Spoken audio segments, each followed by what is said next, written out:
Hi అండి, అందరికీ నమస్తే. మై డియర్ మాన్షర్ పార్ట్ 1 పార్ట్ 2 చేసి పార్ట్ 3 చూడండి. అప్పటి వరకు చేపల మార్కెట్ ని తలపించిన అర్జున్ ఆఫీస్ అతను అక్కడికి ఎంటర్ కావడానికి ఒక్క క్షణం ముందే పిన్ డ్రాప్ సైలెంట్ గా మారిపోయింది. యథావిధిగా స్టాఫ్ అందరూ విష్ చేస్తున్నా అందరికీ యాంగ్రీ బర్డ్ లుక్ ఇస్తూ డైరెక్ట్ గా తన క్యాబిన్ లోకి వెళ్ళిపోయాడు. అర్జున్ అలా వెళ్ళగానే స్టాఫ్ అంతా రిలాక్స్ గా ఊపిరి పీల్చుకుని ఎవరి సీట్ల వాళ్ళు కూర్చొని తమ తమ వర్క్ చేసుకుంటూ ఉన్నారు.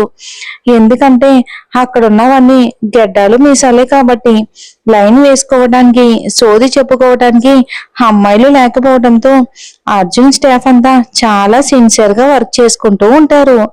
అర్జున్ కి ఆడవాళ్ళ మీద ఉన్న ద్వేషం కారణంగా ఇంట్లోనే కాదు ఆఫీస్ లో కూడా ఆడ గాలి తగలకుండా చాలా జాగ్రత్త పడ్డాడు. మరి ఎలాంటి అర్జున్ కి పెళ్ళయింది చూడాలి. అర్జున్ తన క్యాబిన్ కి వెళ్ళగానే డైరెక్ట్ గా పీసీ ఆన్ చేసుకుని తన వర్క్ లో బిజీ అయిపోయాడు. ఒక అరగంటకి ఆ క్యాబిన్ లోకి డైరెక్ట్ గా దూసుకొచ్చాడు ఒక వ్యక్తి. వచ్చింది ఎవరో తల తిప్పకుండానే గ్రహించిన అర్జున్ మీరాకి ఎలా ఉందిరా అని అడిగాడు, కీబోర్డ్ మీద వేళ్లను శరవేగంగా కదిలిస్తూనే. ఆ ప్రశ్నకు ఆ వ్యక్తి అర్జున్ ఎదురుగా ఉన్న చైర్ లో కూర్చుంటూ, నువ్వు ఈ భూమి మీద మనిషిగా చూసే ఆడది నా పెళ్ళం ఒకతేమోరా అని అన్నాడు దీర్ఘంగా నిట్టూరుస్తూ. ఆ మాటకి అర్జున్ అతన్ని సీరియస్ గా చూస్తూ, ముందు అడిగింది చెప్పడం మానేసి హక్కలేనిది మాట్లాడి నాకు ఇరిటేషన్ తెప్పించొద్దురా అని అనగానే అవతల వ్యక్తి చిన్నగా నవ్వుతూ, బానే ఉందిరా, కాకపోతే కాస్త జాగ్రత్తగా ఉండమని చెప్పారు డాక్టర్ అని చెప్పాడు ఆ వ్యక్తి. అలాంటప్పుడు ఆఫీస్కి ఎందుకు తగలడ్డావు? నువ్వు తన దగ్గర ఉండి తనని జాగ్రత్తగా చూసుకోవచ్చు కదా అని అన్నాడు. ఆ మాటకి ఆ వ్యక్తి అర్జున్ని కోపంగా చూస్తూ సైలెంట్ గా ఉండడంతో అర్థమైంది. అప్పుడే నిన్న నా లైఫ్ లో జరిగిన డిజాస్టర్ గురించి తాతయ్య నీకు పోస్ట్ చేసినట్టున్నారు కదా, దానికోసం నన్ను పరామర్శించడానికి వచ్చినట్టున్నారు తమరు అని అన్నాడు అర్జున్ వెటకారం కోపం కలగలిపి. ఆ వ్యక్తి అర్జున్ నుండి ఆ మాటలు ఊహించినవే కావటంతో అర్జున్ ప్లీజ్ రా అని ఇంకా ఏదో చెప్పబోతూ ఉంటే అర్జున్ మధ్యలోనే అడ్డుపడి స్టాప్ ఇట్ గోకుల్ అని అరిచాడు కోపంగా. మళ్ళీ వెంటనే గోకుల్, నువ్వు దాని గురించే మాట్లాడాలి అనుకుంటే అస్సలు వద్దు, because I'm not interested and ఇక నువ్వు ఇంటికి వెళ్ళిపో అని మరో మాటకి తావు ఇవ్వకుండా ఎప్పట్లాగానే తన యాంగ్రీ బర్డ్ రూపంలోకి వచ్చేసి సిన్సియర్ గా వర్క్ చేసుకుంటూ ఉన్నాడు అర్జున్.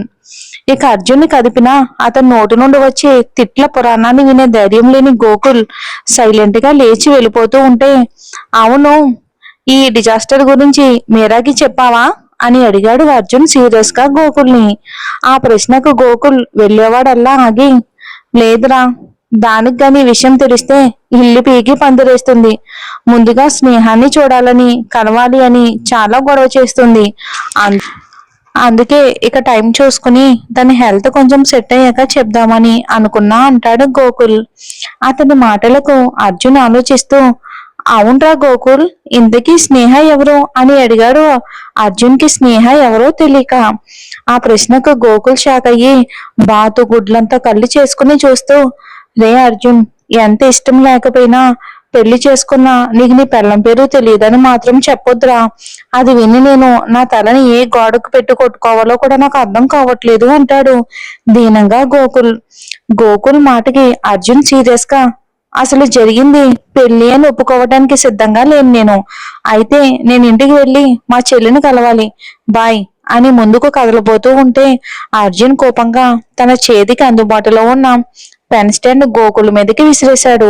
కానీ అది ముందే గ్రహించిన గోకుల్ కరెక్ట్ టైంకి పక్కకి తప్పుకోవడంతో దాని నుండి తప్పించుకుని వెర్రి నవ్వు ఒకటి నవ్వుతూ, రే, అసలే నా మీరా బంగారానికి ఉన్న ఒక్కగానొక్క ప్రియమైన మొగుండ్రా నేను. అలాంటిది నువ్వు ఇలా నీ ఫస్ట్రేషన్ నా మీద చూపిస్తే అది దాని కడుపులో ఉన్న నా బిడ్డ అన్యాయం అయిపోతారా అంటాడు గోకుల్ అమాయకంగా. ఆ మాటకి అర్జున్ ఇంకా సీరియస్ గా చూస్తూ, నువ్వు ఎక్కువ చేయకుండా డైరెక్ట్ గా నువ్వు ఇంటికి వెళ్ళకపోతే మీరా చేత నీకు డైవర్స్ ఇప్పించైనా సరే తనకి ఇంకొక పెళ్లి చేస్తా మైండ్ ఇట్ అని అనేసి తన వర్క్ లో తను బిజీ అయిపోతాడు అర్జున్. అర్జున్ ప్రవర్తనకి గోకుల్ యాటిట్యూడ్ బీస్ట్ అని తిట్టుకుంటూ అర్జున్ చెప్పినట్టే డైరెక్ట్ గా తన ఇంటికి బయలుదేరతాడు. ఎందుకంటే అర్జున్ మాట కాదని ఏదైనా చెయ్యాలి అన్న ఆలోచన వచ్చినా తను సహించడు అని గోకుల్కి బాగా తెలుసు కాబట్టి తను చెప్పినట్టే డైరెక్ట్ గా ఇంటికి వెళ్ళిపోయాడు. ఇక గోకుల్ విషయానికి వస్తే గోకుల్ ఫ్యామిలీ అర్జున్ వాళ్ళ ఫ్యామిలీ ఫ్రెండ్స్. గోకుల్ చిన్న వయసులోనే అతని పేరెంట్స్ యాక్సిడెంట్ లో చనిపోవటం వలన అతను అంత చిన్న వయసులోనే అనాథయ్యాడు గోకుల్. అప్పటికే అర్జున్ గోకుల్తో తప్ప ఎవరితో సరిగ్గా మాట్లాడేవాడే కాదు. ఇక దాంతో అర్జున్ గోకుల్ని మన ఇంటికే తీసుకెళ్లిపోదాం తాతయ్య అని అశోక్ గారిని అడగడంతో ఆయన కూడా ఇక అదే మంచిది అని భావించి గోకుల్ని వాళ్ళ ఇంటికి తీసుకుని వెళ్లారు. అప్పటి నుండి గోకుల్ని కూడా అర్జున్ తో సమానంగానే పెంచారు ఆయన. అర్జున్ కి ఆడవాళ్ళ మీద ఉన్న ద్వేషం వల్ల పైగా ఎవరిని అంత ఈజీగా నమ్మే స్వభావం లేకపోవటంతో గోకుల్ కూడా అర్జున్ తో కలిసే చదువుకునేవారు. ఇక కలిసే అశోక్ గారు కంపెనీని హ్యాండిల్ చేస్తున్నారు. అలాంటి గోకుల్ మీరాని అనుకోకుండా ఒక యాక్సిడెంట్ దగ్గర చూడగానే ప్రేమలో పడ్డాడు. కానీ ఆ విషయం అర్జున్ కి తెలిస్తే తనని ఎక్కడ దూరం పెడతాడో అన్న భయంతో తన ప్రేమను మనసులోనే సమాధి చేసుకున్నాడు గోకుల్. కానీ గోకుల్ అదృష్టం ఏంటంటే మీరా కూడా గోకుల్ని ఆ యాక్సిడెంట్ లోనే చూసి అతన్ని ప్రాణంగా ప్రేమించడం మొదలు పెట్టింది.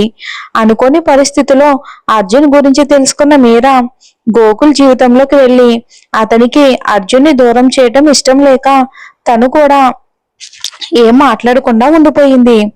ఇలా గోకుల్ మీరా వాళ్ళ ప్రేమను మనసులోనే సమాధి చేసుకుంటున్న టైంలో ఈ విషయం గోకుల్ అర్జున్ ఫ్రెండ్షిప్ పడని ఓ మూర్ఖుడు అర్జున్ కి గోకుల్ ప్రేమ విషయం చెప్పగానే తన ప్రాణ స్నేహితుడిని ఆ అమ్మాయి తనకి ఎక్కడ దూరం చేస్తుందో అన్న భయంతో అర్జున్ తనంతట తానే గోకుల్తో ముభావంగా ఉండడం మొదలు పెట్టాడు. అర్జున్ తనని దూరం పెట్టడానికి కారణం తెలియని గోకుల్ మాత్రం అసలు అతను ఇలా ఎందుకు చేస్తున్నాడో తెలియక చాలా బాధపడేవాడు. అనుకోకుండా ఓ ప్రాజెక్ట్ విషయంపై అర్జున్ ఒకడే అవుట్ ఆఫ్ సిటీ వెళ్ళగానే గోకుల్కి యాక్సిడెంట్ జరిగి హాస్పిటల్ పాలయ్యాడు. అదృష్టం కొద్దీ అది ఎలా తెలిసిందో కానీ మీరాకి గోకుల్ హాస్పిటల్లో ఉన్న విషయం తెలిసి అర్జున్ కి కూడా విషయం తెలిసి గోకుల్ దగ్గరికి వెళ్లే వరకు చంటి పిల్లాడికి సేవలు చేసినట్టు గోకుల్ని చాలా జాగ్రత్తగా కంటికి రెప్పలా చూసుకుంటుంది మీరా. ఆ విషయాలన్నీ డాక్టర్ ద్వారా తెలుసుకున్న అర్జున్ కి తన జీవితంలో మొదటిసారి ప్రేమ అంటే ఎక్కడో చిన్న నమ్మకం కలగడంతో తన స్టైల్లో మీరా ప్రేమను టెస్ట్ చేసి ఆమెకు గోకుల్ మీద ఉంది స్వచ్ఛమైన ప్రేమ అని కన్ఫర్మ్ చేసుకుని అశోక్ గారి చేతుల మీదుగా వాళ్ళిద్దరికీ పెళ్లి జరిపించారు.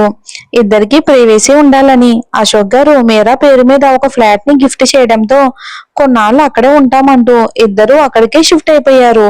అలా వాళ్ళ లైఫ్ ని ఎంజాయ్ చేస్తూనే ప్రతి వీకెండ్ అర్జున్ అశోక్ గారితో కలిసి టైం స్పెండ్ చేసేవారు. ఈ భూమి మీద అర్జున్ నవ్వుతూ మాట్లాడే ఏకైక ఆడజీవి మీరా మాత్రమే. అలా అని ఆమెతో ఎక్కువగా కూడా మాట్లాడడు. కానీ ఆమెకు గోకుల్ మీద ఉన్న ప్రేమ కారణంగా ఆమె అంటే అర్జున్కి ఏదో తెలియని అభిమానం. మీరా కూడా అనాథ ఆశ్రమంలో పెరగటం వలన అర్జున్ ని తన సొంత అన్నలా భావిస్తుంది. మీరాకి గోకుల్ అంటే ఎంత ప్రాణమో తన ప్రేమ కోసం తన ద్వేషాన్ని పక్కన పెట్టి గోకుల్కి తనకి పెళ్లి చేసిన అర్జున్ అంటే కూడా అంతే అభిమానం. ఇక ఇప్పుడు మీరా 3వ నెల ప్రెగ్నెంట్ అని నిన్న హెల్త్ బాగాలేని కారణంగానే అశోక్ గారితో స్నేహ పెళ్లికి వెళ్లాల్సిన గోకుల్ ఆగిపోవటంతో ఆయన ఒంటరిగా పంపించడం ఇష్టం లేని అర్జున్ ఆయనకి తోడుగా వెళ్లి తనకి తోడుగా జీవిత భాగస్వామిని తెచ్చుకున్నాడన్నమాట. అర్జున్ అలా ఇంటి నుండి బయటికి వెళ్ళగానే చూపు పక్కకు తిప్పిన అశోక్ గారికి బొమ్మలా బిగుసుకుపోయిన స్నేహ కనిపించింది. అంతే ఆమెను అలా చూడగానే ఒక్కసారిగా మనసు చివుక్కుమంది. అర్జున్ మాటలు ఆమెను ఎంత బాధించాయో ఆమె కన్నీళ్లు చెప్తూ ఉంటే ఆమె దగ్గర అర్జున్ గురించి దాచినందుకు ఆమెను ఫేస్ చేసే ధైర్యం లేక వెళ్ళిపోయారు అశోక్ గారు.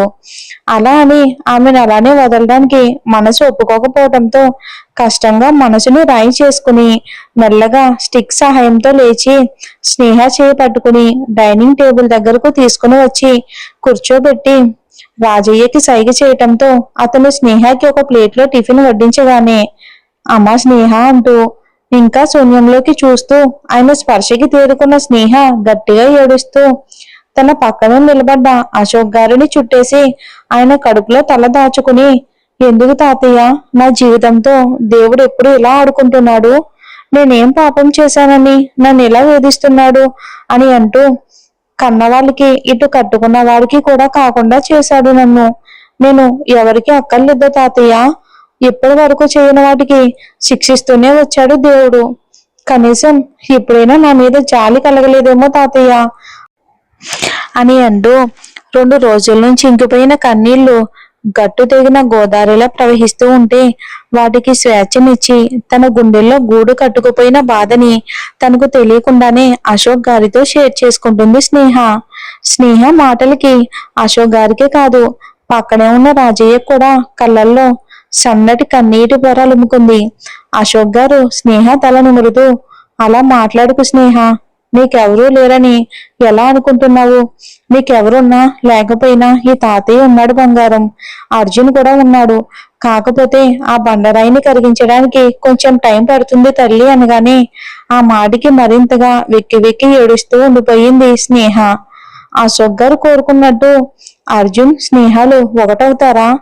ఆడవాళ్ళ విషయంలో అర్జున్ మనసు మారుతుందా? ఎందుకు అర్జున్ అలా ఉన్నాడు అనేది కూడా మనం చూద్దాం.